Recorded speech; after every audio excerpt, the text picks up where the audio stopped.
मंत्र पाठ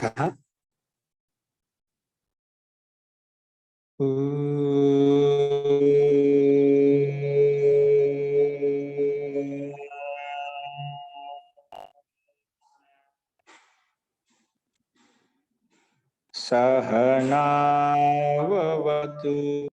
सहनौ भुनक्तु सह वीर्यं करवावहै तेजस्विनावधीतमस्तु मा विद्विषावहै।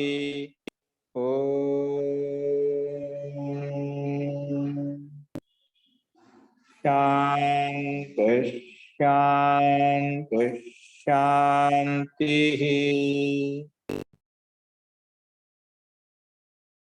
सर्वेभ्यो नमः। अंदरिकी नमस्कारम अंडी। మనము స్వర ప్రకరణం చెప్పుకున్నాం। ఆ స్వర ప్రకరణంలో కూడా నా సుబ్రహ్మణ్యాయం స్వరితస్య తు ఉదాత్తః అనే సూత్రం చెప్పుకుంటున్నాము। ఇందులో నిన్న మనము మేధా తిథేర్మేష వృషణస్వస్య మేనే అనే రెండు పదాలకు స్వరం ఏంటో గుర్తించాము। ఇందులో చెప్పిన దాంట్లో ఏదైనా సందేహం ఉందా అండి? మేధా తిథిర్మేష అనే పదంలో ఆది రెండు ఉదాత్తాలు కనిపిస్తున్నాయి, అవి ఎలా అయ్యాయి మీకు అర్థమైంది కదా? ఇందులో ఏదైనా సందేహం చెప్పండి।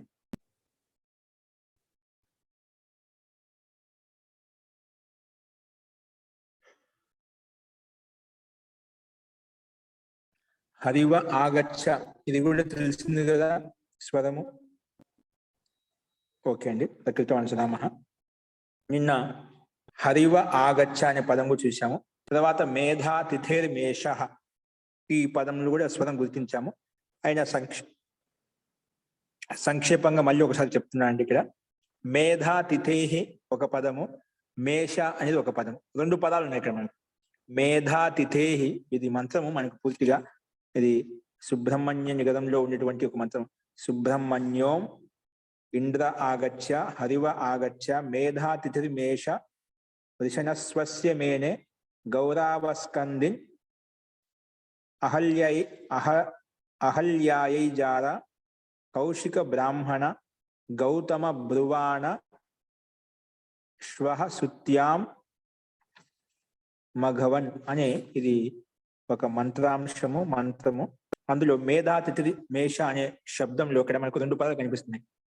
మేధా తిథిర్మేష అనే పదంలో ఇక్కడ మేధా తిథేహి షష్ఠ్యంతం పదము, మేష అనేది కూడా అది కూడా ఒక పదం అనమాట। రెండు పదాలు ఉన్నాయి భిన్నంగా ఉన్నాయి, అది ప్రథమాంతము। తో మొత్తం రెండు పదాలు ఉన్నాయి ఇక్కడ। మేధా తిథేహి షష్ఠ్యంతము, మేష సామాన్య పదము। తో ఇక్కడ ఉత్తర పదం ఉంది, పూర్వ పదం ఉంది, కానీ ఉత్తర పదం అనేది ఆమంత్రిత పదం అండి। మేష అనేది ఆమంత్రిత పదం। దానికి ఆమంత్రితమైనప్పుడు అంటే ఒక సంబోధన పదం అన్నమాట, సంబోధనకి ఆమంత్రితం అని పేరు వస్తుంది। ఆమంత్రితం పేరు పెట్టడం వల్ల ఆమంత్రితస్య చ అనే సూత్రం ప్రకారంగా ఆది ఉదాత్తం అవుతుందండి। ఏమైపోతుంది? ఆది ఉదాత్తం అయిపోతుంది। మేష అనేది ఉత్తర పదము ఆమంత్రితం కాబట్టి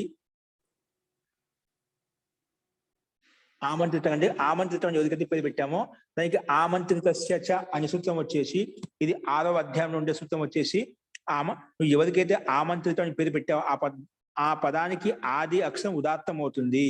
చూడండి, ఆమంత్రితస్య చ ఏంటి ఇక్కడ?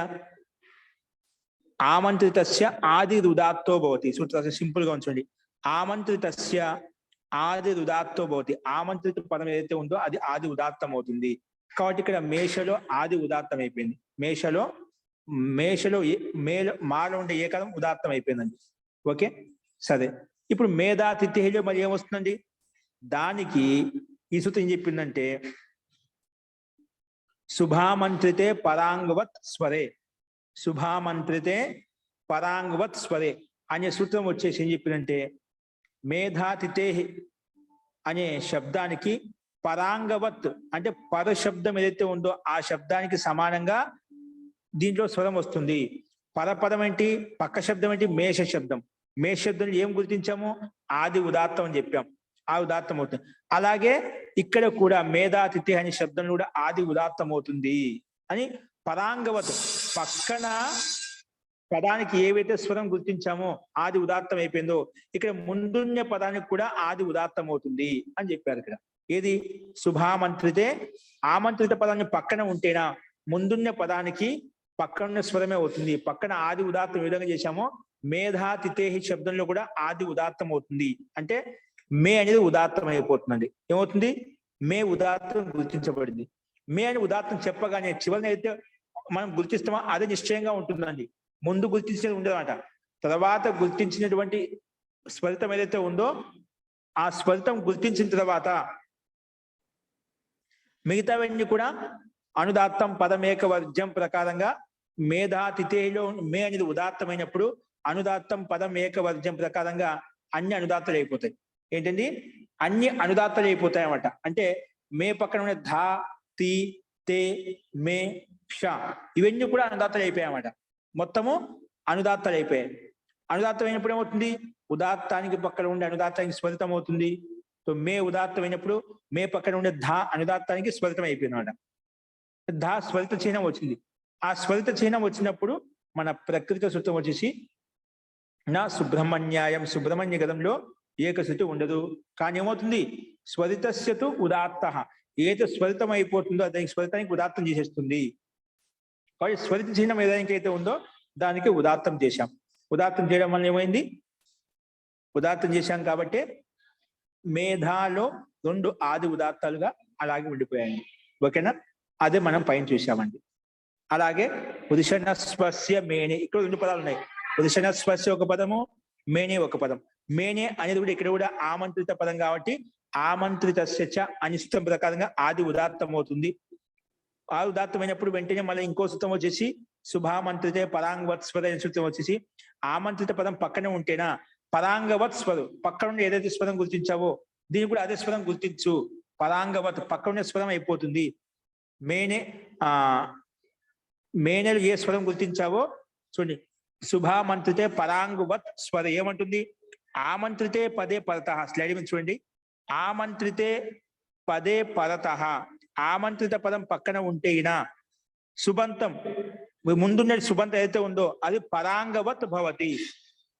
పరాంగవత్ పదంలో ఏదైతే అంగం ఉందో ఈ శబ్దం ఉందో దానికి సమానంగా అయిపోతుందంట. అదే ఆది ఉదాత్తమైనప్పుడు ఇది కూడా ఆది ఉదాత్తం అయిపోతుంది. ఎప్పుడు ఓన్లీ స్వర విషయంలో మాత్రమే అలా అవుతుంది. స్వరం గుర్తించే విషయంలో మాత్రమే అలా అవుతుంది అని చెప్పి మనకు ఈ సూత్రము చెప్పిందంట. అందుకే ఇక్కడ మేనేలో ఆమంత్రిత పదం పక్కన ఉంది కాబట్టి ఆ ముందున్నటువంటి భృషణస్వస్య అనే పదానికి ఆది ఉదాత్తం చేశామండి. ఇప్పుడు తర్వాత ఇచ్చిన స్వరం ఏదైతే ఉందో అదే స్థిరంగా ఉంటుందన్నమాట. సతిశిష్టో స్వరో బల్యాని ప్రకారంగా తర్వాత వచ్చినది తర్వాత వచ్చిన స్వరం ఇదే శుభామంత్రితే పరాంగువత్ స్వరే ప్రకారంగా ఇది ఉదాత్తం వచ్చింది కాబట్టి వృషణస్వస్యలో ఉరి అనేది ఆది ఉదాత్తం అవుతుంది. ఏమవుతుంది?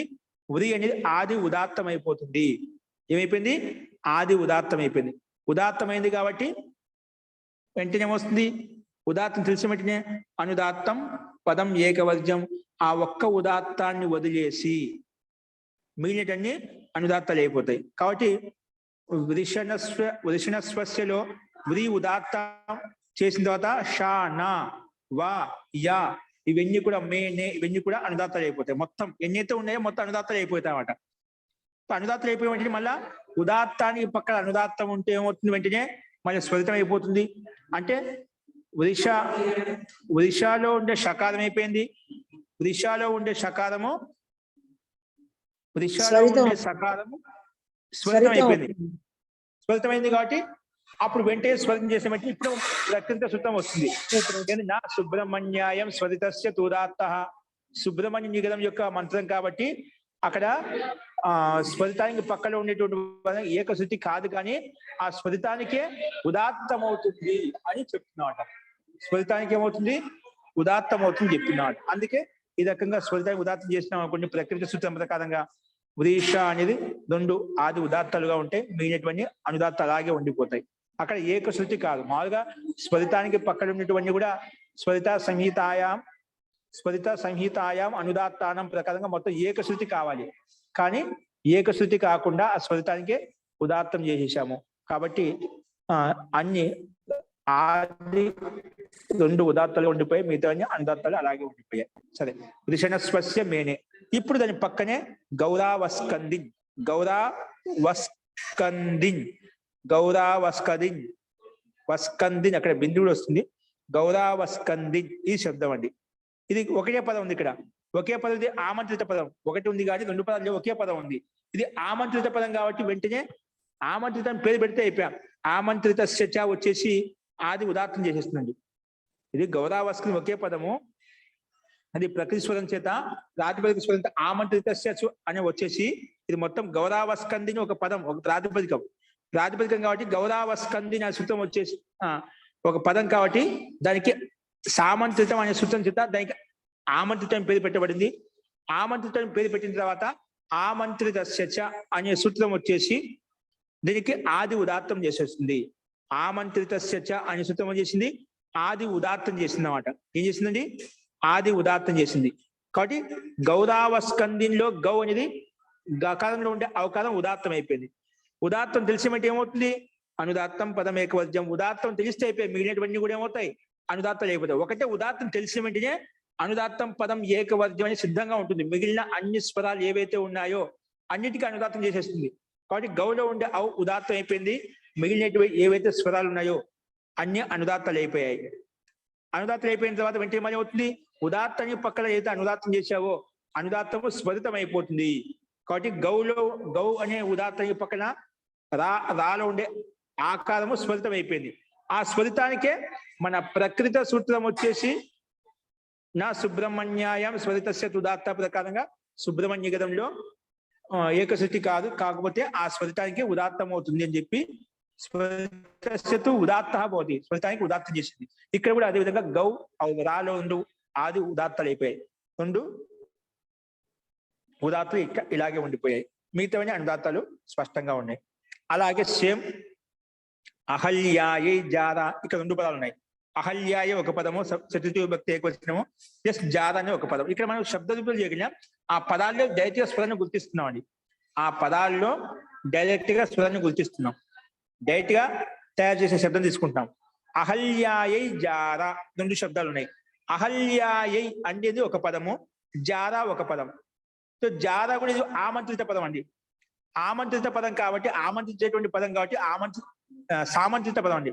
సామంత్రిత పదం కాబట్టి సామంత్రితానికే ఆమంత్రిత అని పేరు వచ్చేస్తున్నమాట. ఆ శబ్దానికి సామంత్రితం అనే సూత్రం ప్రకారంగా ఆమంత్రితం పేరు పెట్టుకుంటాం. సామంత్రితం అనే సూత్రం వచ్చేసి జారా అనే శబ్దానికి ఆమంత్రితం అని పేరు పెడుతుంది. ఆమంత్రితం అని పేరు పెట్టిన వెంటనే మళ్ళీ ఆమంత్రిత శచ అనే సూత్రం వచ్చేసి నువ్వు ఎవరికైతే ఆమంత్రితం అని పేరు పెట్టావో ఆ ఆమంత్రితానికి ఆమంత్రిత శచ అనే సూత్రం వచ్చేసి ఆది ఉదాత్తం చేస్తుంది.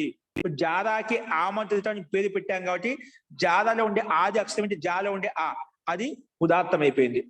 ఉదాత్తం అయిపోయిన తర్వాత ఇక్కడ కూడా నా శుభామంత్రితే పదాంగువత్ స్వరే, ఒకవేళ ఆమంత్రిత పదం పక్కన ఉన్నప్పుడు దానికంటే ముందు ఏదైతే పదం ఉందో అది కూడా పరాంగవత్ భవతి. పక్కన ఏదైతే స్వరం గుర్తించావో దాని ముందున్న పదం కూడా అది కూడా ఏమవుతుంది? ఆది ఉదాత్తం అయిపోతుంది. దానికి ఏ విధంగా అయితే ఆది ఉదాత్తం చేశావో ఇక్కడ కూడా అహల్యాయలో కూడా ఆది ఉదాత్తం చేసుకో అని చెప్పిందన్నమాట. అందుకే అహల్యాయలో ఉదాత్తం అయిపోయిందన్నమాట. ఇది తర్వాత వచ్చిన స్వరం కాబట్టి ఆ ఉదాత్తం తర్వాత వచ్చింది కాబట్టి సతిశిష్టో స్వరో బల్యాని ప్రకారంగా ఇదే స్థిరంగా ఉంటుంది. అహల్యాలో ఉండే ఆనే ఉదాత్త స్థిరంగా ఉంటుంది. మిగతావన్నీ ఏమవుతాయి? అనుదాత్తం పదం ఏకవర్జ్యం ప్రకారంగా అన్ని అకారం ఒకటి ఉదాత్తం అవుతుంది, మిగిలినటువంటి కూడా అనుదాత్తలు అయిపోతాయి. అహల్యాయై జారా వరకు మొత్తం అనుదాత్తలు అయిపోయాయి. అనుదాత్తం వచ్చిన వెంటనే ఉదాత్తాత్ అనుదాత్తస్య స్వరిత, ఉదాత్తం పక్కన అనుదాత్తం కనిపిస్తే అయిపోయాయి, వెంటనే అది స్వరితం అయిపోతుంది. కాబట్టి ఇక్కడ అహల్య హకారం నుండే అనుదాత్తానికి స్వరితం చేశాం. స్వరితం చేయగానే ఇప్పుడు మన ప్రకృత సూత్రం వచ్చేసి నా సుబ్రహ్మణ్యాయం స్వరితస్య ఉదాత్త ప్రకారంగా ఇది సుబ్రహ్మణ్య నిగదం కాబట్టి ఉదాత్తము స్వరితానికి కూడా ఉదాత్తం అయిపోతుంది. ఏకశృతి కాదని చెప్పింది. అందుకే అహల్యలు 2 ఆది ఉదాత్తాలుగా నిలబడిపోయాయి. మిగిలినటువంటి అనుదాత్తాలుగా మారిపోయాయండి. అలాగే సేమ్ కింద కూడా గౌరావస్కందిన్ గౌరావస్కందిన్ కాదు, కౌశిక బ్రాహ్మణ. కౌశిక బ్రాహ్మణ ఒకే పదం అండి. కౌశిక బ్రాహ్మణ ఒకే పదం కాబట్టి, అలాగే తథా గౌతమ బ్రువాణ ఇది కూడా ఒకే పదం. కౌశిక బ్రాహ్మణ, గౌతమ బ్రువాణ ఈ రెండు పదాలు భిన్న భిన్న పదాలు అనమాట, ఒకే పదంగా ఉన్నాయి. కాబట్టి ఇది కూడా సామంత్రితం అనే సూత్రం ప్రకారంగా కౌశిక బ్రాహ్మణ అనే దానికి ఆమంత్రితం పేరు పెడతాము. ఆమంత్రితం అని పేరు పెట్టగానే ఎవరు వస్తారు? ఆమంత్రిత అనే సూత్రం వచ్చేసి నువ్వు ఎవరికైతే ఆమంత్రితం పేరు పెట్టావో ఆమంత్రిత పదానికి ఆది ఉదాత్తం అవుతుంది. ఆమంత్రిత పదానికి కౌశిక బ్రాహ్మణ అనే పదానికి ఆమంత్రితం అని పేరు పెట్టావు కదా, ఆ ఆమంత్రిత పదానికే ఆది ఉదాత్తం అవుతుంది అని చెప్పింది. అలాగే గౌతమ బ్రువాణలో కూడా అది కూడా ఆమంత్రిత పదం కాబట్టి దానికి కూడా ఆది ఉదాత్తం అయిపోయింది. ఓకేనా? సో రెండు విడివిడి పదాలండి. సో ఈ సూత్రం ప్రకారంగా ఆది ఉదాత్తం అయిపోయింది అన్నమాట, ఆమంత్రిత సత్య ప్రకారంగా. సో ఆది ఉదాత్తమైంది కాబట్టి ఏమవుతుంది? ఆది ఉదాత్తమైంది కాబట్టి మళ్ళా అనుదాత్తం పదం ఏకవర్జం ప్రకారంగా వెంటనే ఒకటి ఉదాత్తం తెలిసి వెంటనే మిగతా అన్ని కూడా అనుదాత్తాలు అయిపోతాయి అన్నమాట. మొత్తం అన్ని ఎన్నైతే ఉన్నాయో అన్ని అనుదాత్తాలు అయిపోయాయి. అనుదాత్తాలు అయిపోయిన తర్వాత ఉదాత్తానికి పక్కన ఉండే అనుదాత్తానికి మాత్రం స్వరితం చేశాం. స్వరితం చేసిన వెంటనే ఇప్పుడు మన ప్రకృతి సూత్రం వచ్చేసి మామూలుగా అయితే స్వరితానికి పక్కన ఏవైతే అనుదాత్తాలు ఉంటాయో అవన్నీ మామూలుగా ఏకశృతి కావాలి. ఇది వచ్చేసి లేదండి నా సుబ్రహ్మణ్యాయం స్వరిత శతుదాత్త ప్రకారంగా సుబ్రహ్మణ్య నిగదంలో ఏకశృతి ఉండదు కాబట్టి ఆ స్వరితానికి ఉదాత్తం చేసేయి. మామూలుగా అయితే స్వరిత సంహితాయాం అనుదాత్తానం ప్రకారంగా ఏవైతే అనుదాత్తాలు ఉన్నాయో స్వరితానికి పక్కలో అవన్నీ ఏకశృతి ఉండాలండి. అంటే అనుదాత్తం తొలిపోయి ఒకే శృతి ఉంటుంది. కానీ ఇది వచ్చి ఏం చేసింది? ఇది బట్టి ఏం చేసింది? ఆ స్వరితానికి ఉదాత్తం చేసింది. ఒక సుబ్రహ్మణ్య నిగదంలో మాత్రం ఏకశృతి ఉండదు, అక్కడ స్వస్వరమే ఉంటుంది, త్రైస్వరమే ఉంటుంది. కాబట్టి ఆ స్వరితానికి కూడా ఇది ఉదాత్తం చేసేసింది. స్వరితానికి కూడా ఏమైపోయింది? ఉదాత్తం అయిపోయింది అన్నమాట. అందుకే ఇక్కడ కూడా గౌతమ బ్రాహ్మణ, కౌశిక బ్రాహ్మణులు కూడా రెండు ఆది ఉదాత్తాలు ఉంటాయి, మిగిలినటువంటి కూడా అనుదాత్తాలు ఉంటాయండి. కాబట్టి మనం స్టార్టింగ్ చూసుకోవచ్చు స్వరం అనమాట. ఓకేనా? తర్వాత ఏముంది? నెక్స్ట్ పదం కౌశిక బ్రాహ్మణ, గౌతమ బ్రాహ్మణ. ఈ స్వరం గుర్తించిన తర్వాత గౌరావస్కందిన్ అంటే పైన గౌరావస్కందికి సమానంగా ఇక్కడ స్వరం గుర్తించమని చెప్పాడు. అతః గౌరావస్కందికి తరహా అంటే సమానంగా స్వరం గుర్తించాలి. అంటే మనం ఏ విధంగా గుర్తించామో అదే విధంగా గుర్తించాము. ఇప్పుడు తర్వాత నెక్స్ట్ పదం శ్వహ పదం ఉందండి. స్వహ శ్వహ శబ్దం ఇది స్వరిత గణంలో ఉందంట, స్వరాది గణంలో ఉంది. స్వరిత గణంలో స్వరాది గణంలో ఉంది. స్వరాది గణంలో ఏవైతే శబ్దాలు ఇవ్వబడ్డాయో మహర్షి పాణిని రచించిన గణపాఠంలో కొన్ని స్వరాది గణం ఉంది. ఆ స్వరాది గణంలో మహర్షి పాణి కొన్ని శబ్దాలు కేంద్రీకరించి అక్కడ పెట్టారన్నమాట. ఆ శబ్దాలన్నీ కూడా నిపాతాలు అవుతాయి, ఆ శబ్దాన్ని కూడా ఉదాత్తాలు అయిపోతాయని చెప్పినామన్నమాట. స్వరాది గణంలో ఎన్నైతే శబ్దాలు ఉన్నాయో అవన్నీ కూడా నిపాత ఆద్యుదాత్తాహ. ఏంటంటే సూత్రము నిపాత ఆద్యుదాత్తాహ అనే సూత్రం ప్రకారంగా స్వరాది గణంలో ఏవైతే శబ్దాలు ఉంచబడ్డాయో, ఏవైతే శబ్దాలు అక్కడ రాయబడ్డాయో వాటికి నిపాతం అని పేరు. స్వరాది గణంలో ఉండేటువంటి శబ్దానికి నిపాతం అని పేరు. అటువంటి నిపాతాలకు, స్వరాది గణంలో ఉండే నిపాతాలకు ఈ సూత్రం చెప్పింది నిపాతాహ ఆద్యుదాత్తాహ భవంతి. ఎవరికైతే నిపాతం నింపి పెట్టావో అటువంటి నిపాత శబ్దం ఏదైతే ఉందో ఆ నిపాతానికి ఆది ఉదాత్తం అవుతుంది అని చెప్పింది. ఇక స్వహ అనేది నిపాత శబ్దము. స్వహలో ఉండే వాలో ఉండే ఆకారం ఏమవుతుంది? అనుదాత్తం అయిపోతుంది. ఉదాత్తం అయిపోతుంది. ఆది ఉదాత్తాహ ఏంటండి? నిపాత ఆద్యుదాత్త అంటే ఆది ఉదాత్తం అయిపోతుంది. ఆది ప్లస్ ఉదాత్త సంధి చేస్తే ఎన్న సంధి చేసాం? ఆద్యుదాత్త అయిపోయింది అనమాట. ఆది ఉదాత్తం అయిపోతుంది. అంటే స్వహ అనేది ఆది ఉదాత్తమైంది. ఓకేనా? ఇక్కడ ఒకటే అచ్చు ఉంది కాబట్టి స్వహ వాలో ఉండే ఆకారానికి ఉదాత్తాన్ని పేరు పెట్టుకుంటాం. ఓకేనా? వాలో ఉండే ఆకారానికి ఉదాత్తాన్ని పేరు వస్తుంది. సరే, ఇప్పుడు కౌశిక బ్రాహ్మణ, గౌతమ బ్రాహ్మణ, శ్వహ. సుత్యాం పదం. నెక్స్ట్ పదం ఏంటండి? సుత్యాం. మహోదయ చెప్పండి. నిపాత ఆద్యుదాత్త సూత్రం నంబర్ ఇవ్వలేదు. ఇది నిపాత ఆద్యుదాత్త అనేది దాంట్లో ఉండే సూత్రం కాదండి, ఫిట్ సూత్రం అనమాట. స్వరాది గణంలోకి నిపాత ఏమిటి ఆద్యుదాత్త అయిపోతుందని చెప్పి ఆ గణం ద్వారా మనకు తెలుస్తున్నాం ఇక్కడ. ఓకేనా? అంటే ఇది ఫిట్ సూత్రం అని పెట్టుకోవాలి అయితే. జీ జీ జీ నిపాత ఆద్యుదా నిపాతం కూడా ఆది ఉదాత్తలు అయిపోతాయి. Okay okay. ఓకే. నెక్స్ట్ సుత్యాం పదం ఉందండి. సుత్యాం స్వహ శబ్దం తర్వాత ఉంది సుత్యాం పదం. ఈ సుత్యాం పదానికి మనం ముందు శబ్దం ఎలా తయారు చూద్దాము. అవన్నీ డైరెక్ట్ గా చూసాము. సుత్యాం శబ్దం ఎలా తయారైందంటే ఇక్కడ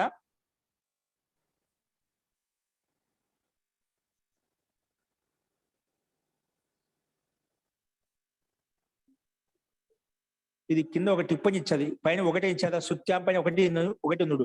దాని తాత్పర్యం ఏంటంటే ఇక్కడ కింద టిప్పని ఇచ్చాడు, దాని కిందనే ఉంది టిప్పని ఒకటి ఇచ్చాడు, దాని కింద టిప్పని ఇచ్చాడు. స్వహ సుత్యాం ఆగచ్చ మగవన్లో యహ పాఠం శతపథ బ్రాహ్మణులు. ఈ పాఠం అనేది స్వహ సుత్యాం ఆగచ్చ మగవన్ అనే మంత్రాంశం అనేది శతపథ బ్రాహ్మణంలో సుబ్రహ్మణ్య నిగదం ఏదైతే ఉందో అక్కడ ఇది లేదంట, ఈ పదం లేదంట. సుత్యాం ఆగచ్చ మగవన్ ఈ పాఠం లేదంట, ఈ శబ్దమే లేదంట అసలుకి. వస్తుతః యహ పాఠము ఊహాకృత హే అంటే సందర్భాన్ని బట్టి ప్రకటన బట్టి ఇది ఊహించామంట. అక్కడ సంగతి యోజించడం కోసం, సంగతి కలపడం కోసము అక్కడ పండితులు, విద్వాంసులు, వైయాకరణులు సుత్యాం ఆగచ్చ అనే పదాన్ని ఇక్కడ యోజించారు, కలిపారు అనమాట. ఊహాపూర్వకంగా దీనికి. ఇప్పుడు మనం ఏదైనా ఒక శ్లోకం లో 4 పాదాల్లో 3 పాదాలు గుర్తించినప్పుడు 4వ పాదం ఏముంటుందని మనం గుర్తించవచ్చు. 3 పాదాలు గుర్తించిన తర్వాత ఆ ఒక్క పదాన్ని పూర్తి చేయొచ్చు మనం ఊహాపూర్వకంగా. దీనికి ఈ రకంగా 3 పాదాలు ఏ రకంగా ఉంటుంది, 4వ పాదం ఇదే రకంగా ఉంటుందని చెప్పి ఖచ్చితంగా మనకు ఒక అవగాహన వచ్చేస్తుందన్నమాట. ఇదంతా చెప్పిన తర్వాత మొత్తం అర్థం చూసిన తర్వాత ఈ లాస్ట్ పదాన్ని సుత్యాం ఆగచ్చ మఘవన్ అనేది ఇది ఊహాకృతమైన శబ్దం అంట. బ్రాహ్మణ గ్రంథంలో ఏది ఇది అని టిప్పని ఇచ్చారు ఇక్కడ. అస్తు. ఈ సుత్యాం శబ్దం ఎలా తయారైందంటే సుత్యా శబ్దం అండి. సుత్యాం అనేది మనకు సుత్యా శబ్దం తయారు చేయాలి. సుత్యాం ముందుగా సుత్యా. ఈ సుత్యా పదంలో ఎలా తయారైందంటే ముందు షుయి ధాతు ఉండే, షుయి అభిషవే, షుయి ధాతు ఇక్కడ కనిపిస్తుంది మనకు స్లైడ్ మీద. షుయి ధాతుకి భూవాదయో ధాత ప్రకారంగా ధాత్సంజయం పేరు పెట్టుకుంటాము. ధాత్సంజయం పేరు పెట్టిన తర్వాత ధాత్వాదేహి షహ సహ ధాతువునకు ఆదిలో ఉండే మూర్ధన సకారానికి దంత సకారం అవుతుంది. ధాతువునకు ఆదిలో ఉన్నటువంటి మూర్ధన్య సకారానికి ఏమవుతుంది, దంత సకారం అవుతుంది.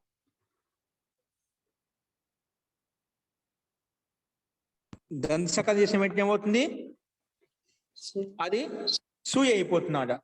సు ఈ అకారానికి హలంత్యం తస్లోప అదర్శనం లోప అయిపోతుంది. ఓకేనా.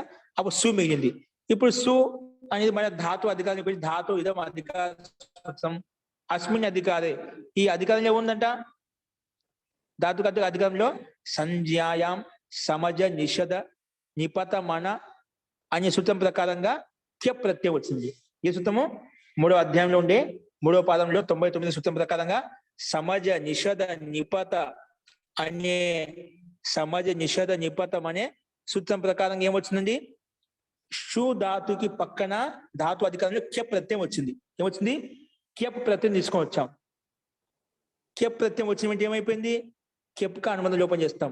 ఇప్పుడు షు కెప్ ఉంది, సు కెప్, సు కెప్. కెప్గా పకారానికి హలంత్యం, కెప్లో ఉండే ఆది కకారానికి లషక్వ తద్దితే, లషక్వ తద్దితే.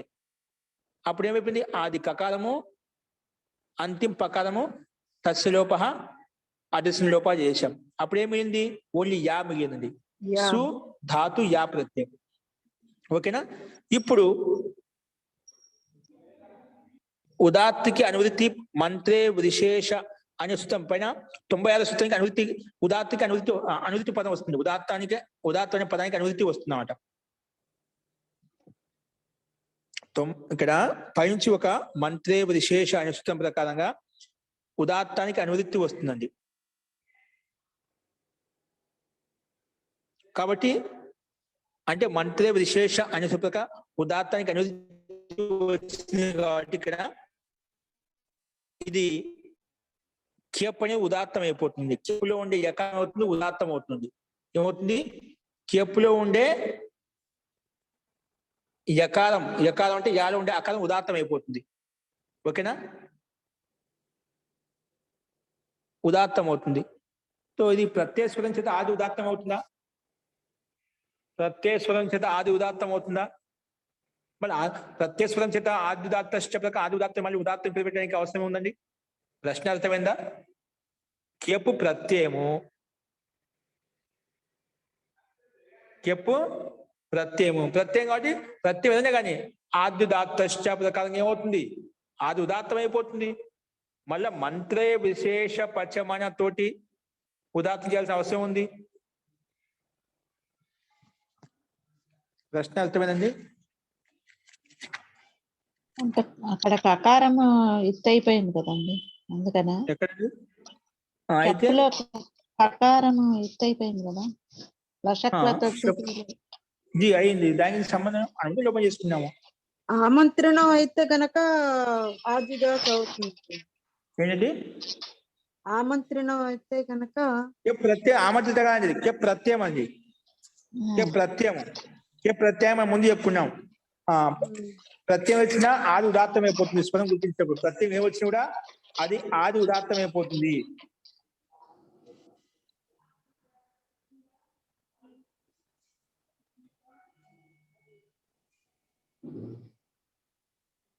ధాతోహో తీసుకుంటే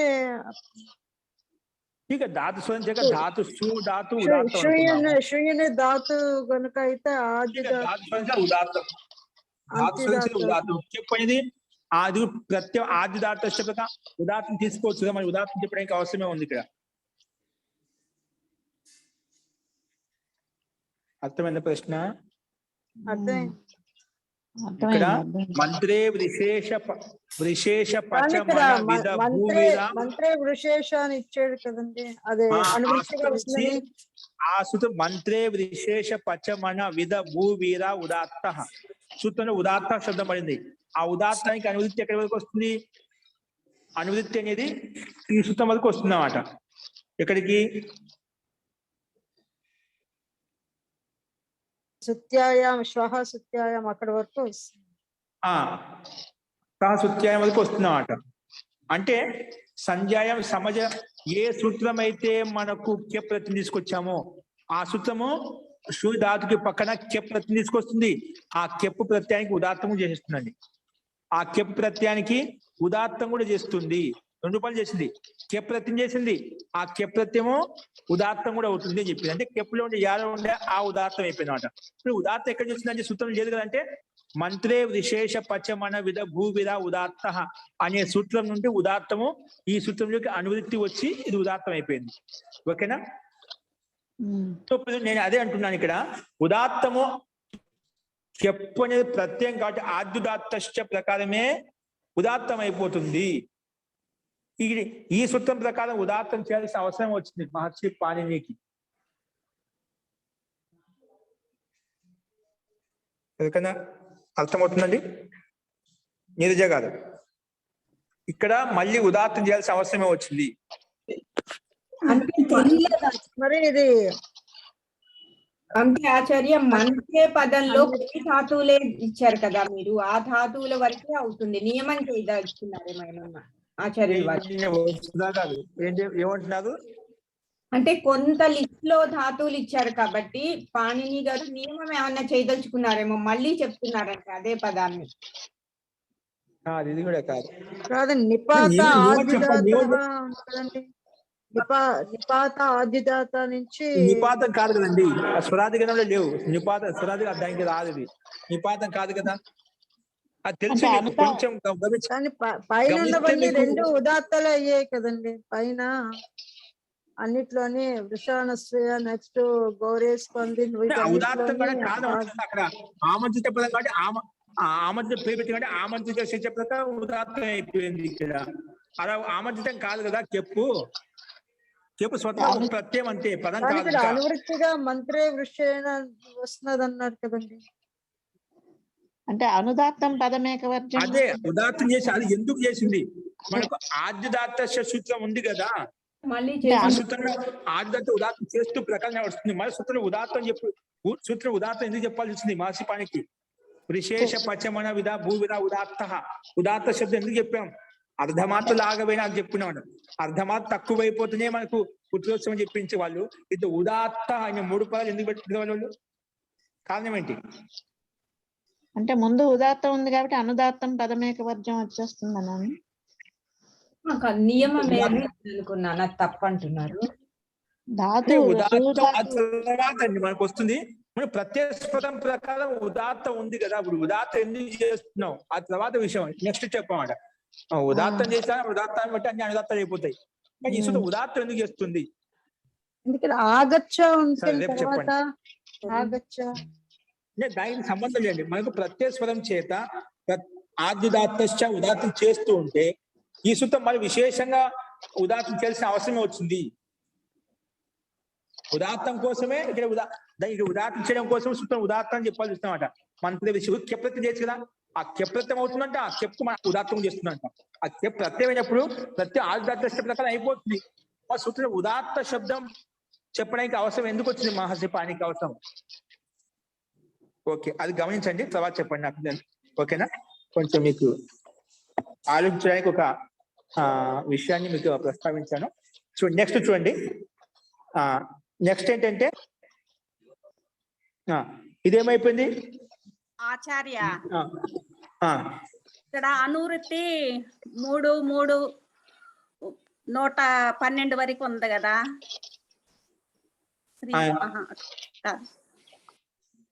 దానికి సంబంధం చేయండి. ఒకసారి చిన్న మీకు తెలిసిందే, మీకు చూద్దాం లాస్ట్ లో మీకు అనుభవం గుర్తు రావచ్చు. అస్తు, ఇప్పుడు నెక్స్ట్ చూడండి. ఇక్కడ మనకు ఏదైనా కానీ ఉదాత్తం వచ్చింది, ఏది చెప్పు ఉదాత్తం అయిపోయింది. దాత్వాదేహ సహసాతోటి మనము దానికి ఏం చేసాము,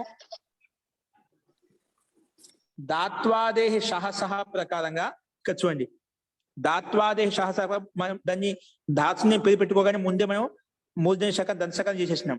సు యా ఉంది. ఇప్పుడు ఏంటి సు యా, సు యా ఉంది కాబట్టి వెంటనే హ్రస్వస్య పితి కృతి తుక్కు.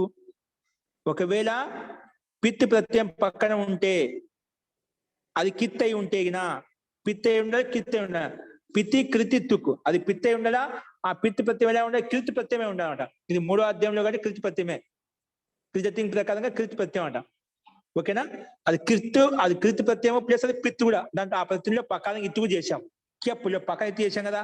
అటువంటి పకారం ఇత్తేటువంటి కృతి ప్రత్యయం పక్కన ఉంటే ముందున్నటువంటి హ్రస్వాంతస్య అంగస్య తుక్ ఆగం భవతి. హ్రస్వాంత అంగానికి అంటే హ్రస్వాంత అంగం ఏంటి ఇక్కడ సు, ఆ సు అనే హ్రస్వానికి తుక్ ఆగమైపోయింది.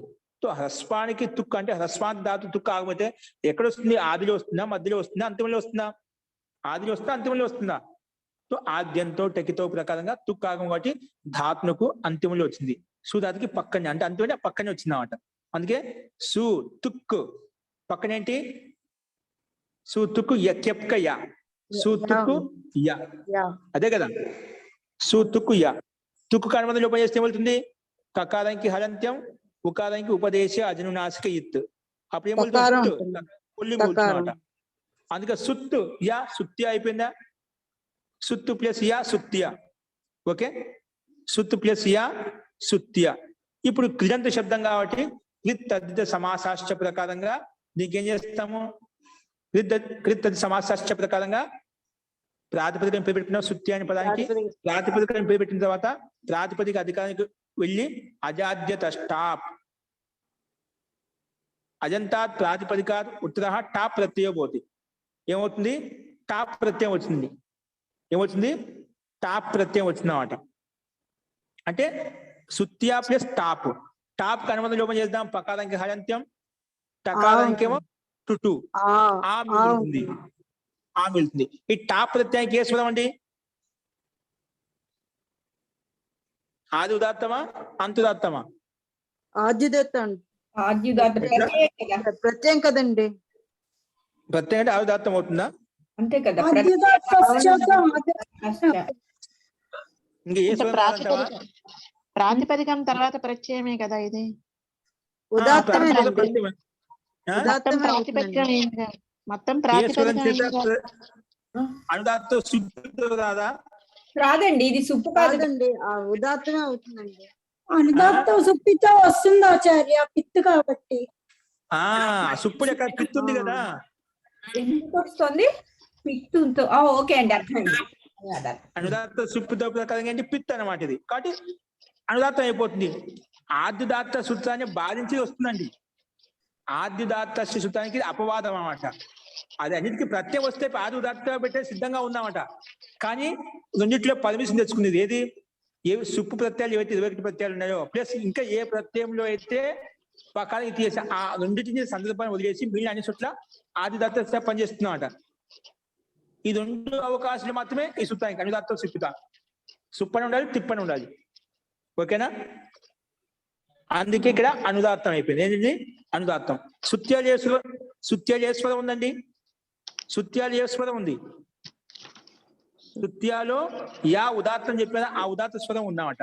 ఉదాత్త స్వరం కాబట్టి అనుదాత్తం పదం ఏకవర్జ్యం ప్రకారంగా వెంటనే ఏమైపోతుంది? ఉదాత్తం గురించి వెంటనే యా ఉదాత్తం తెలిసిన వెంటనే సు అని అనుదాత్తం అయిపోతుంది.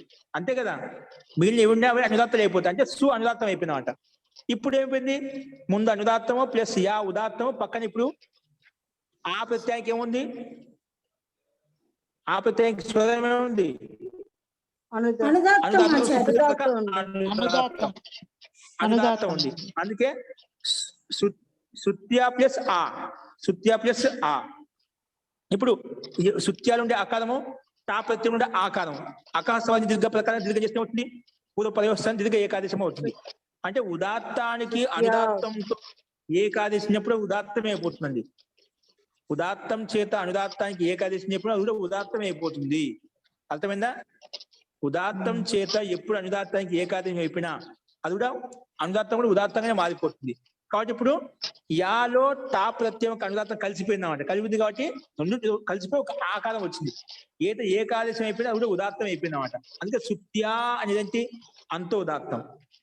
అంత ఉదాత్తం అయినప్పుడు మామూలుగా అనుదాత్తం పదం ఏకవచనం ప్రకారంగా ఆది ఉదాత్తం అయిపోతుంది కదా, ఇది సు అని అనుదాత్తం అయిపోతుంది.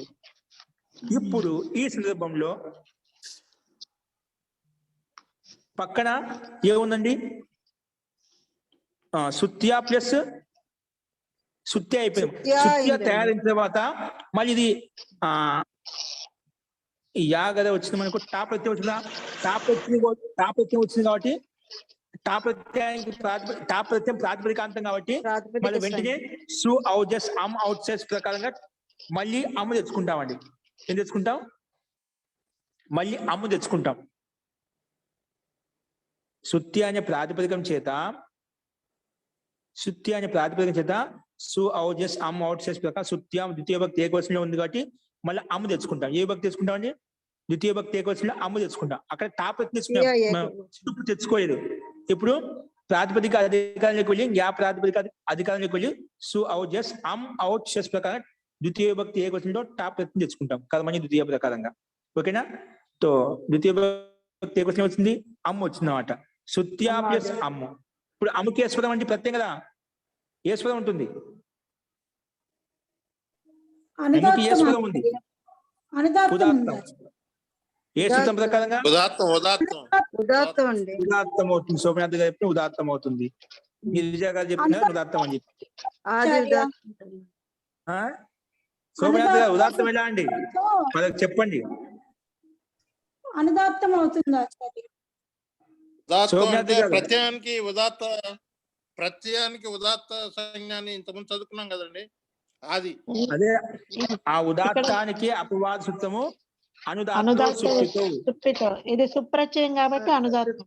సుప్పు ఉంటే ఖచ్చితంగా ఇది వస్తుంది అన్నమాట. ఓకేనా? ఇప్పుడు అర్థమైంది. సుపుణ్య పిత్తుణ్య ఏ ప్రత్యుణ్య అనుదాత్తం చేసేస్తున్నమాట. దానికి అపవాదం అంటే దానికి అంటే బలమైన సూత్రం ఇదే అనమాట. విశిష్ట సందర్భం ఇది వస్తున్నమాట. సరే, అలాగే అప్పుడు ఏమైపోయింది మనకు? అమ్మ అనుదాత్తం. ఇప్పుడు మళ్ళా సుత్యాలో ఉండే అకారము, అమ్ములో ఉండే అకారం అవి పూర్వ ప్రకారంగా ఏకాదశి చేస్తాం. పూర్వరూపం ఏకాదశి చేస్తాం. పూర్వరూపం ఏకాదశి చేస్తే ఏమవుతుంది? అమ్ములో ఉండే అనుదాత్తము ఉదాత్తంలో సుత్యాంలో యాలో ఉండే ఉదాత్తం తెలిసినప్పుడు అవుతుంది. ఉదాత్తాద్ అనుదాత్తస్య ఏకాదశ ఉదాత్తేవ భవతి. ఉదాత్తానికి అనుదాత్తానికి జరిగి ఏకాదశం అవుతుంది, ఉదాత్తమే అయిపోతుంది. కాబట్టి ఇప్పుడు కల్పితం అయిపోయింది. ఏకాదశి చేస్తే సుత్యాం అయిపోయింది. సుత్యం ఏంటి? అంతుదాత్తం అలాగే ఉంది. సు అనేది అనుదాత్తం అలాగే ఉండిపోయింది. సు అనుదాత్తము, త్యా ఆ అనేది ఉదాత్తము. ఓకేనా? అనుదాత్తం పదం ఏకవచనం ప్రకారంగా స్వ అనుదాత్తం ఉంది. ఇప్పుడు దానికంటే ముందు పదం ఏంటండి? స్వహ. స్వహలో ముందు పదం ఏంటి? సుత్యాం పదానికి స్వహ, దాని పైన కనిపిస్తుంది మనకు. స్వహ అనేది ఇక్కడ చూడండి. ఉదాత్తం. స్వహ పదానికి స్వరాధికరణంలో ఉండేటువంటి శబ్దం నిపాత ఆద్యుదాత్తాశే ఉదాత్తం అండి. ఉదాత్తం. నిపాత ఆద్యుదాత్తాశే దానికంటే ముందు స్వరం, ముందు పదం స్వహ సుత్యాం. మన క్రమంగా శబ్దాలు మంత్రంలో ఉండి ఋషణస్వస్య మేనే గౌరవస్కందిన్ అహల్యాయై జారా కౌశిక బ్రాహ్మణ గౌతమ బ్రువాణ శ్వహ సుత్యాం. శ్వహ ఉంది. సుత్యాం కంటే ముందే స్వహ శబ్దం ఉంది. స్వహకి స్వరమేని గుర్తించాము. ఇది స్వరాధిగణంలో ఉండే శబ్దం కాబట్టి నిపాత ఉదాత్తం. ఆద్యుదాత్త ప్రకారంగా అది స్వరాధిగంలో ఉండే శబ్దాలు నిపాతాలు కాబట్టి ఈ సూత్రం వచ్చి ఆది ఉదాత్తం చేసినమాట. అంటే వాళ్ళ ఉండే ఆ ఉదాత్తం. అంటే ఈ ఉదాత్తానికి పక్కనే ఉండి సుత్యాం పదం ఉందండి. ఉదాత్త పదానికి పక్కన సుత్యం అనే పదం ఉంది. సుత్యాల ఉదాత్తానికి పక్కన ఏముంది? సుత్యాల సు అనేది అనుదాత్తం కదా. సుత్యాల సు అనేది అనుదాత్తం అండి. అనుదాత్తం కాబట్టి వెంటనే ఉదాత్తాత్ అనుదాత్తస్య స్వరితః అనే సూత్రం ప్రకారంగా సుత్యాల సు అనేది అనుదాత్తం అయిపోయింది. సో అది ఉదాత్తం అనుదాత్తం సు అంటే సుస్వరితం అయిపోయింది అన్నమాట. ఓకేనా? స్వరితం అయిపోయిన తర్వాత ఇప్పుడు మన ప్రకృతి సూత్రం వచ్చేసి నా సుబ్రహ్మణ్యాయం స్వరిత ఉదాత్త ప్రకారంగా ఏతే ఉదాత్తం అవుతుంది. సుబ్రహ్మణ్యం స్వరితం అయిపోయిన తర్వాత దాని స్వరితాన్ని పక్కన ఏకశుద్ధి కాదు, ఉదాత్తం అవుతుంది. కానీ ఆ స్వరితం ఉదాత్తం అయిపోతుంది అని చెప్పింది. కాబట్టి ఆ రకంగా మనకు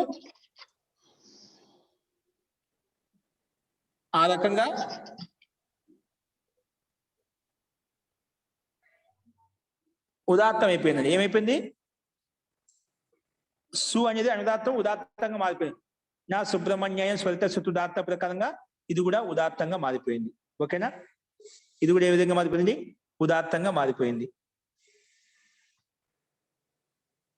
తో అందుకే ఇక్కడ రెండు ఉదాత్తాలు అయిపోయాయి. సుత్యంలో రెండు ఉదాత్తాలే ఉన్నాయి. ఓకేనా? సు ఉదాత్తమే, యా కూడా ఉదాత్తమే. సుత్యం అందుకే ఏ స్వరం కనిపించలేదు మనకు. Okay, next సుత్యాం ఆగచ్చ.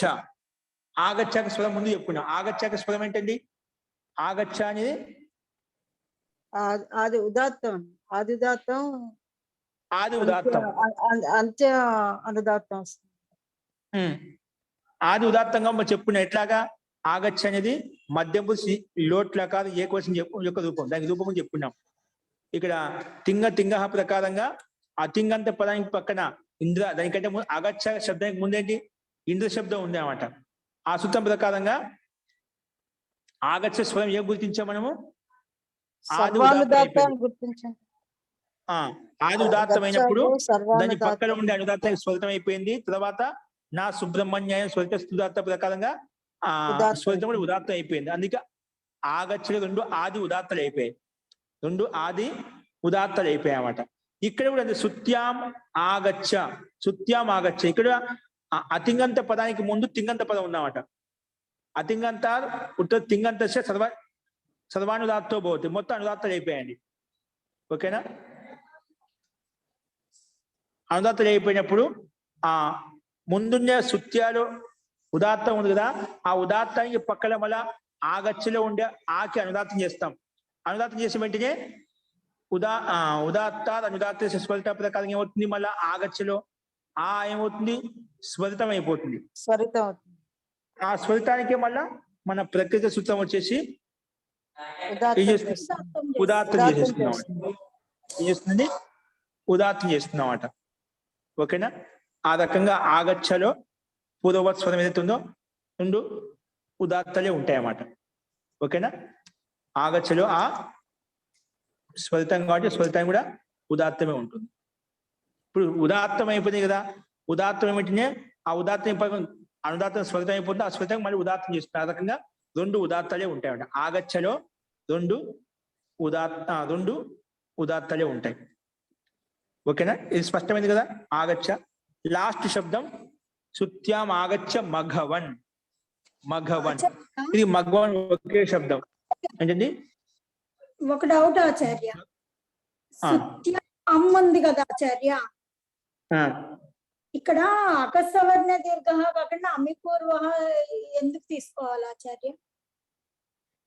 టాప్ లో ఉండే ముందు దానికంటే టాప్ ఎత్తి తీసుకొచ్చామండి. ఆచార్య సుత్యా. టాప్ తీసుకొచ్చాక సుత్యా అయింది ఆచార్య. సుత్యా ఉంది, అమ్ముంది ఆచార్య. సుత్యా ఇక్కడ అకస్సవర్ణ దీర్ఘం తీసుకోకూడదా ఆచార్య అని అడుగుతుంది. అంటే ఆ ఆకాశవాణి అవకాశం ఉండేది, అన్నప్పుడు కానీ అమ్ముకని అమిపూర్వ అనేది ఇక్కడ మాత్రం అవకాశం అంట. అమ్మకి అమిపూర్వ వస్తుంది. ఇది అవకాశం కదా. ప్రత్యేకంగా దీనికోసం ఆకాశవాణి కాదు కాబట్టి, సంహితాధికారం లేదు కాబట్టి ఇది అమిపూర్వ వచ్చేసి ఏకాదశి వస్తుందన్నమాట. ఆచార్య అంటే దీనికి విశిష్ట సూత్రం రచించారు కదా, అమ్మ కోసమే దీన్ని ప్రత్యేకించి చెప్పారన్నమాట. ఆచార్య అర్థమైంది. ఇప్పుడు మనం పూర్వపం చేసినా ఒకటి ఏమవుతుందండి, పూర్వరూపం చేస్తే యా ఉంటుంది ఆచార్య.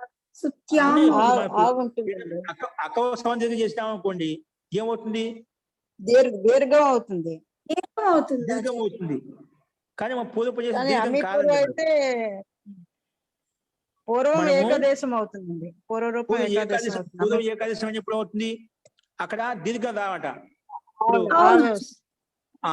ఆకాశవాణి చేస్తే అనిష్ట రూపం వస్తున్నాం అంట, దీర్ఘం వస్తుంది. ఇప్పుడు పూర్వపం చేసినా పూర్వను కలిపేసినాము ఇష్ట సిద్ధి ఏర్పడుతున్నాం అంట. అందుకే మనం ఆకాశవాణి దీర్ఘంగా చేసుకోం. ఓకేనా.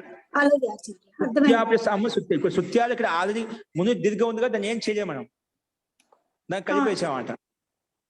కొంచెం చాలా చోట్ల మనకి ఏవైతే నపుంసక రూపాలు ఏర్పడ్డా గృహం ప్లస్ అమ్ము, గృహ ప్లస్ అమ్ము, ఇప్పుడు సమంజసం చేసిన గృహం అయిపోతున్నాం అంట. మనకేంటి గృహం గృహే గృహాన్ని గృహం చేయాలి కదా. గృహం చేయాలి కాబట్టి మనం అమి పూర్వ ఖచ్చితంగా అమిపూర్వ. ఈ సూత్రం ఉండాలన్నమాట. ఓకేనా అర్థమైంది. జీ. ఇక్కడ మనకు సుత్యాం ప్లస్ ఆగచ్చం. సుత్యం అనే ఆమంత్రిత పదానికి పక్కన అన్ని అనుదాత్తలు ఏర్పడ్డాయి. అనుదాత్తలు ఏర్పడ్డాయి కాబట్టి వెంటనే ఉదాత్తానికి పక్కన ఉండే ఆగచ్చం ఉండే అనుదాత్తానికి మనం స్వరితం చేశాము, ఆ స్వరితానికి మళ్ళీ ఉదాత్తం చేశామంట. ఆ రకంగా సుత్యాం ఆగచ్చ. నెక్స్ట్ అంతిమ పదం మఘవన్ శబ్దం వచ్చింది. ఆ మఘవన్ లో ఇది ఆమంత్రిత పదం కాబట్టి సామంత్రితం అనే సూత్రం ప్రకారంగా ఆమంత్రితం పేరు పెట్టాం మఘవన్కి. ఆమంత్రితం అని పేరు పెట్టడం వల్ల ఆమంత్రిత అనే సూత్రం ప్రకారంగా ఆది ఉదాత్తం అయిపోయింది. ఆది ఉదాత్తం ఏమంటే ఏమవుతుంది, ఆది ఉదాత్తం అనగానే మగవన్లో ఆది మా ఉదాత్తం అనగానే అనుదాత్తం పదం ఏకవర్జ్యం ప్రకారంగా ఘా వా మొత్తం అనుదాత్తాలు అయిపోతాయి. అనుదాత్తాలు అయిపోయి వెంటనే అంతకన్నా ముందే ఉంది ఆగచ్చ. ఇక్కడ అన్ని అనుదాత్తాలు ఇచ్చారండి మగవానికి. ఓకే అండి. దీనికి పూర్వపదంలో మనం కంపారిజన్ చేయలేదు, డైరెక్ట్ గా ఇవి స్వాదండి.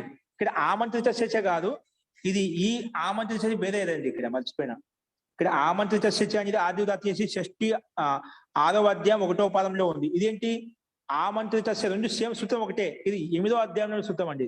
ఇది మొత్తం నిఘాతం చేస్తున్నమాట. ఆమంత్రిత 8-2-19 సూత్రం అండి. ఇది తింగంత పదానికి పక్కన ఏదైనా సుబంత పదం ఉంటే అది సర్వానుదాత్తం చేసేస్తుంది. ఆమంత్రిత పదానికి ఇది ఆగచ్చ అనే క్రియాపదానికి పక్కలో ఆమంత్రిత పదం ఉంటేనా అది సర్వ నిఘాతం అవుతుంది అని చెప్తున్నాడు. ఏది ఆమంత్రిత సూత్ర సంఖ్య గమనించండి. అది అక్కడ ఉండే పూర్వపదంలో ఆది ఉదాత్తం చేసేది షష్ఠాధ్యాయం 1వ పాదంలో ఉండేది. ఇది ఆమంత్రిత అనేది 8వ అధ్యాయం 2వ పాదంలో ఉండేది. ఇది ఒకవేళ క్రియాపదానికి పక్కన సుబంత పదం వచ్చింది అనుకోండి, సుబంత కదా ఆమంత్రిత పదం వచ్చింది అనుకోండి, ఆమంత్రిత పదానికి మొత్తానికి అనుదాత్తం చేసేస్తుంది. అందుకే ఈ రకంగా మఘవన్లో మొత్తం అనుదాత్తాలు అయిపోయాయండి. మా ఘవ. ఓకే, ఈ రకంగా మఘవన్ అనే శబ్దాన్ని మనం గుర్తించాం. సర్వనిఘాతం అంటే మహాదయ ఏంటి? అన్ని నిఘాతం అంటే అనుదాత్తం అని అన్ని అర్థం. అనుదాత్తాలు. అన్ని అనుదాత్తాలు అవుతాయి దాన్ని సర్వ నిఘాతం అంటాం. అన్ని నిఘాతలు అయిపోతుంది, అన్ని అనుదాత్తాలు అయిపోతుంది. నిఘాతం అనే అనుదాత్తం ఒకటే. Okay okay. నిఘాతం అన్న అనుదాత్తం అన్న ఒకటే. అన్ని నిఘాతాలు అయిపోతాయి, అనుదాత్తాలు అయిపోతాయి. ఓకే, ఇప్పుడు ఈ సుబ్రహ్మణ్య నిగదంలో ఉండే మంత్రం యొక్క స్వరం గుర్తించడం తెలిసింది కదా.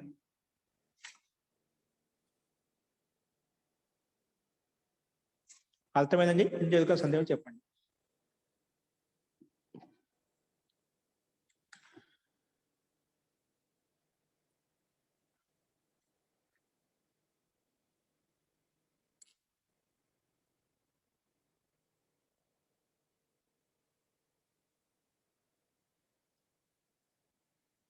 ఓకే అండి.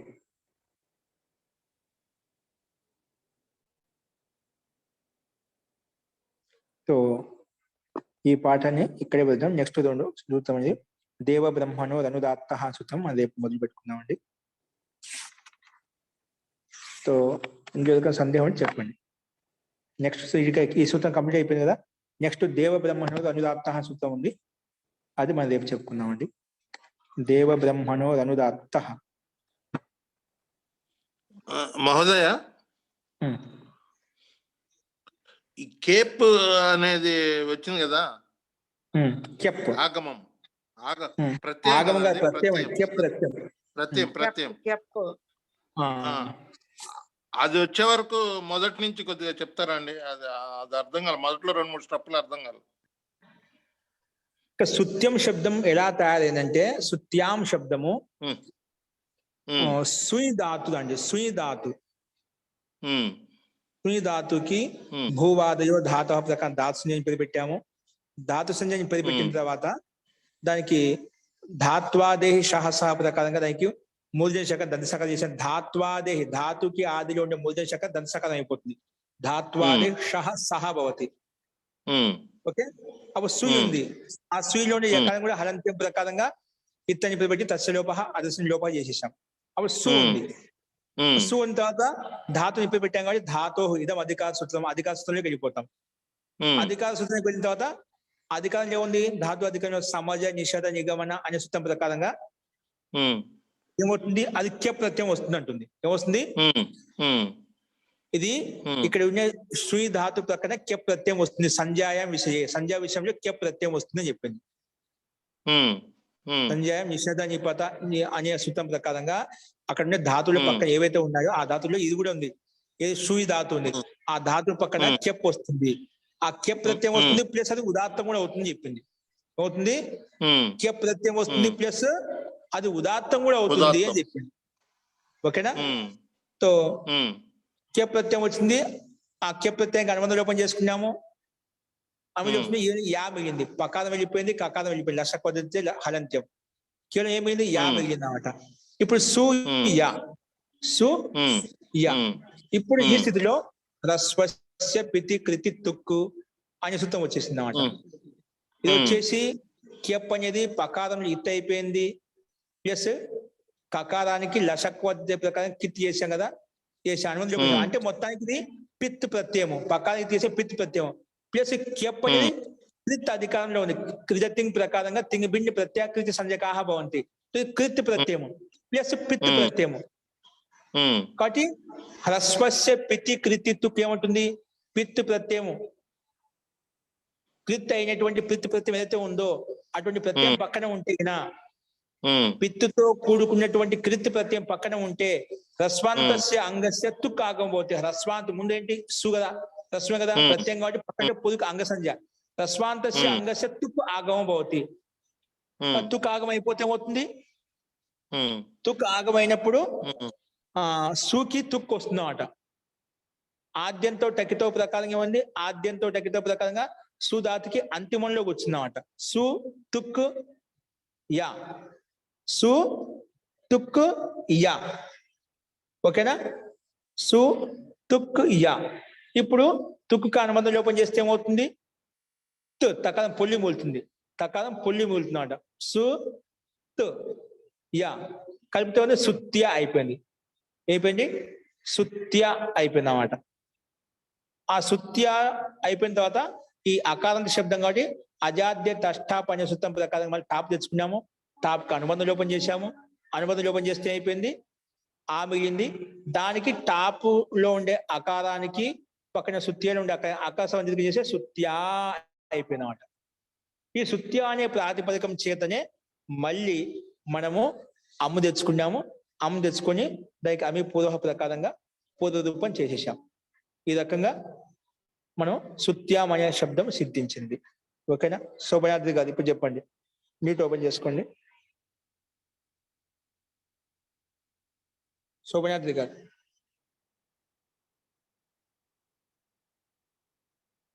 ఉన్నారండి? అకహ సవర్ణ దీర్ఘ ఎందుకు చేయటం లేదు? ఏంటండి?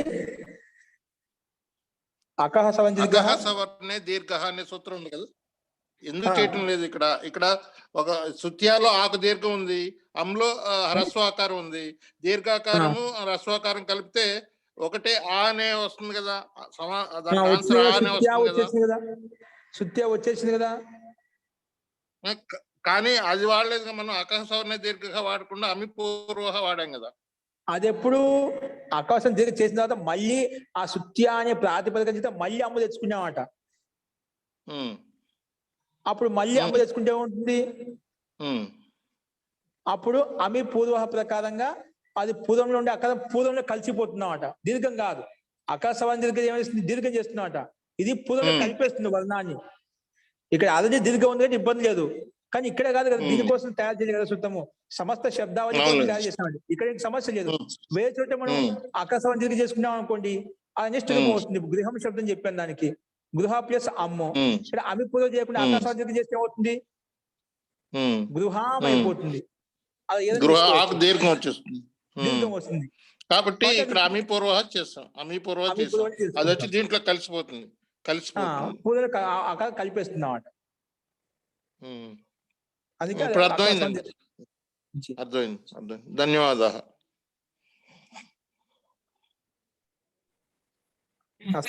సంధ్య జీ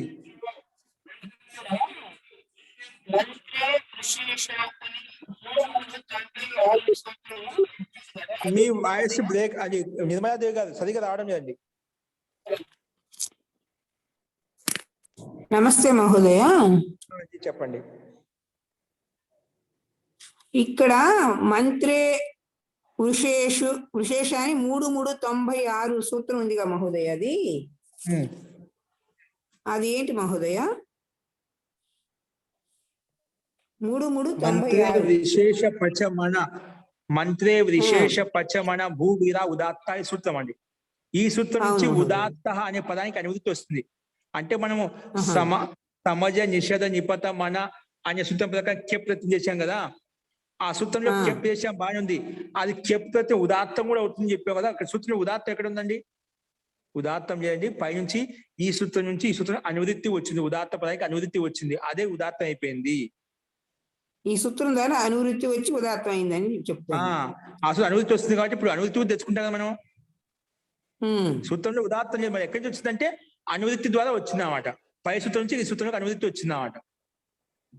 సరే, అందుకే మనకి సూకి ఇందాక మీరు అడిగారు కదండి, అది అనువృత్తిగా వస్తుంది కాబట్టి సూకి ఉదాత్తం అయింది కదండి. అదే అనువృత్తి తెచ్చుకుని ఎందుకని చెప్తున్నాను. అనువృత్తి తెచ్చుకోవడం ఎందుకు? మనకు ఆద్యుదాత్త సూత్రం ఉంది కదా, దాంతో అయిపోతుంది ఉదాత్తము. ఈ సూత్రం అనువృత్తి ఉదాత్త అనే పదం అవసరమే లేదు మనకి. అక్కడ ఒక పదం వెళ్ళిపోతుంది. అంటే కెప్పు ప్రత్యయం ఎందుకు అలా చేశాడు? పెట్టు ప్రత్యయం కదండి, కెప్పు పెట్టు ప్రత్యయం కాబట్టి అనుదాత్తం సుప్పితో ప్రకారం అనుదాత్తం వస్తుందని ఇక్కడ మళ్ళీ అది విషయం. ఓకే, సంతోషం అండి. అది విషయం. ఎందుకు అనుదాత్తం? ఇది స్పిత్ కదా, ఇదేంటి మనకు కెప్ ప్రత్యయం, పిత్ ప్రత్యయం.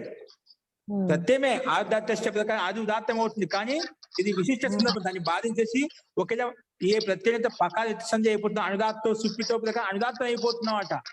అక్కడ అనుదాత్తం చేయడం ఇష్టం లేదు. అందుకే విశేషంగా మహర్షి పాణి సూత్రంలో ఉదాత్తం శబ్దం చెప్పుకోవాల్సి వచ్చినమాట. అందుకోసం ఉదాత్తం తీసుకుని. ఇప్పుడు అర్థమైందండి? అర్థమైంది. అదే మీరు చెప్పించడం కోసం నేను అలా ప్రయత్నం, అంటే తెలిసిన విషయమే, దానికోసం చెప్పానండి. అక్కడ అనుదాత్తం సుప్పితో ప్రకారంగా పిత్ కాబట్టి అనుదాత్తం అయిపోతుంది. అనుదాత్తం అవుతుంది కాబట్టి దానికి అనుదాత్తం ఉంది కాబట్టి అది ఇష్టం లేదు కాబట్టి అందుకే ఆ కెప్రత్యం అవుతుంది, ప్లస్ అది ఉదాత్తం కూడా అవుతుంది. అనుదాత్తం కాబట్టి ఇష్టం లేదు అనమాట. అందుకే అనుదాత్తం ఉదాత్తం ఏంది కాబట్టి ఆ ఉదాత్త స్వరం ఉంది. అనుదాత్తం అంటే మనకు స్వరం భిన్నంగా వచ్చేది అనమాట, ఇంకో స్వరం వేరే విధంగా వచ్చేది. ఇది దీనికి ఆన్సర్ అండి. ఓకేనా? అనుదాత్తం సుప్పితో ప్రకారం అనుదాత్తం అవుతుంటే దాన్ని నిషేధించడం కోసమే విశేషంగా మహర్షి పాణిని సూత్రంలో ఉదాత్తను సూత్రం కూడా యాడ్ చేయాల్సి వచ్చింది అన్నమాట. ఓకేనా? ఓకే అండి, అది సమాధానం. అందరికి అర్థమైందండి? అడిగింది అర్థమైందండి. ఓకే అండి. నిర్మలా గారు, నీరజ గారు అర్థమైంది ఆచార్య. అర్థమైంది మహోదయ, క్లారిటీ వచ్చిందండి? వచ్చింది ఆచార్య, అర్థమైంది. ఓకే అండి, అంటే దాని ప్రకారం అర్థమైంది గురుగారు. అస్తు అండి. నెక్స్ట్ ఏమనంటే రేపు చూద్దామండి. అస్తు మంత్రపాఠ.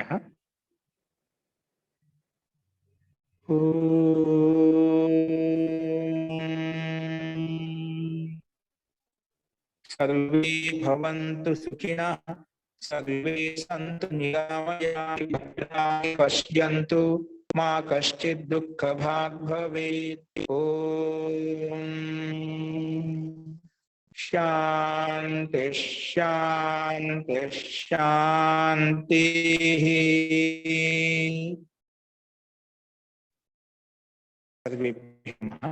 అందరికీ నమస్కారం అండి. నమస్తే. నమస్తే మహోదయ. కాబట్టి ఇటువంటి బాగా అర్థం చేసుకుంటూ ముందుకు వెళ్ళండి. ఇవన్నీ మహాభాషణలో వెళ్ళిన తర్వాత ఇవన్నీ ఉంటాయన్నమాట, ప్రశ్నలు ఉంటాయన్నమాట. కొన్ని ముందుకు వెళ్ళాక ముందుకు వెనక్కి మర్చిపోతానే గుర్తుండమాట. ఆ పూర్వపక్షం అంటే ఎందుకంటే ఉదాత్తం వ్యర్థంగా మహర్షి పాణి ఇక్కడ ఇచ్చాడు, దాంతో పని జరుగుతుంది కదా ఆది దాత్తోటి అని చెప్పి దాంట్లో పూర్వపక్షం రకరకాల ప్రశ్నలు వేస్తామన్నమాట. నిజంగా మనకి ఈ సూత్రం గుర్తు లేదనుకోండి, అప్పుడు మనం ఆలోచిస్తూ ఉంటాం, అక్కడే తిరుగుతూ ఉంటాం, తెలుసు దానికి సమాధానం చెప్పలేము అన్నమాట. అట్లా పూర్వపక్షం ఇవన్నీ దాన్ని డైవర్ట్ చేసేసి సమాధానం డైవర్ట్ చేసేసి ఈ రకంగా తీసుకొచ్చి చెప్తామన్నమాట. కాబట్టి అక్కడ ప్రశ్న పూర్తిగా పూర్వపక్షం రకరకాల అడుగుతుంది. ఇప్పుడు సామాన్యంగా సూత్రం గుర్తు తెలియని సేపు మనకు ఇది ఆలోచిస్తాం. ఆదిదత్త ప్రకారం ఉదాత్తం ఉంటే మన ఇక్కడ మరి విశేషంగా ఉదాత్తం చెప్పాల్సిన అవసరం ఉంది. పూర్వపక్ష ప్రశ్న ప్రకారం కరెక్టే కదా, ప్రశ్న వేసింది అనేది ఇది నుంచే పక్కన పెట్టి మాట్లాడుతున్నామన్నమాట. మనం కూడా మాయ చేసామన్నమాట పూర్వపక్షి. ఆ రకం ప్రశ్నలు చాలా రోచకంగా అడుగుతామన్నమాట. కాబట్టి ఎవరికైతే ఈ ప్రథమ మూడు భాగాలు బాగా అర్థం చేసుకుని చదువుతుందో మహాభాషణ చదవడం మహతి ఆనందం వస్తుందండి. ఎందుకు ఇలాగే ఉంటాయండి, చాలా ఎంత బుద్ధి పూర్వపక్షుడు ప్రశ్న వేయడానికి ఆయనకి శైలి పద్ధతి ఏ రకంగా ఉంటుందంటే ఆశ్చర్యచకితం అయిపోతాడు. ఇలా కూడా అడుగుతాడా, ఇలా కూడా ఆలోచించే స్థితి ఉంటుంది, ఆలోచించే పద్ధతి ఉంటుంది, మనం కూడా ఆశ్చర్యం అయిపోతాం అన్నమాట. కాబట్టి ఏ సూత్రం చదువుకున్నా ఆ సూత్రం యొక్క ఉపయోగం ఎక్కడ వచ్చింది, దాని యొక్క అర్థం ఏంటి ఎక్కడ వినియోగించబడింది, అది అర్థం చేసుకునే ప్రయత్నం చేస్తుండి నిరంతరంగా అభ్యాసం చేస్తూ ఉంటే ఖచ్చితంగా మీకు అర్థం అవుతుంది. దాంట్లో ఎవరికైనా కొంచెం అర్థమై కొంచెం అర్థం కాకుండా ఉన్నా కూడా బాధపడాల్సిన అవసరం లేదు.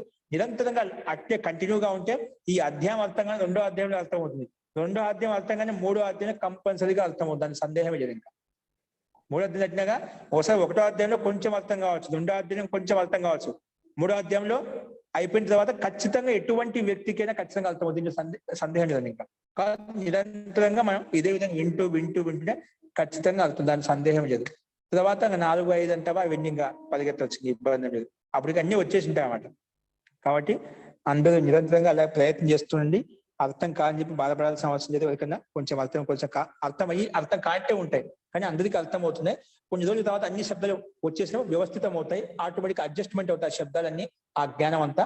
కాబట్టి ధైర్యంగా ఉండండి, అందరికీ అర్థం అవుతుంది, దాంట్లో ఏ ఇబ్బంది ఉంటుందండి. ఓకేనా? కాబట్టి మన కర్మకి నిష్కారణంగా చదవాలి మనం. అది ఋషి యొక్క ఆజ్ఞ, పరమాత్మ యొక్క ఆజ్ఞ అనుకొని మనం నిష్కారణంగా చదవడం దీని యొక్క ప్రయత్నం అని ఒక అంగంగా భావించి ప్రయత్నం చేస్తుండండి. అది మనకు సత్ఫలితాన్ని ఇస్తుంది కాలంలో అని ఆశిస్తున్నాను. అస్తు. సో మంత్రపాఠం అయిపోయింది. సర్వేభ్యో నమః. నమస్తే ఆచార్య. నమస్తే మహోదయ. నమస్తే. నమస్తే మహోదయ.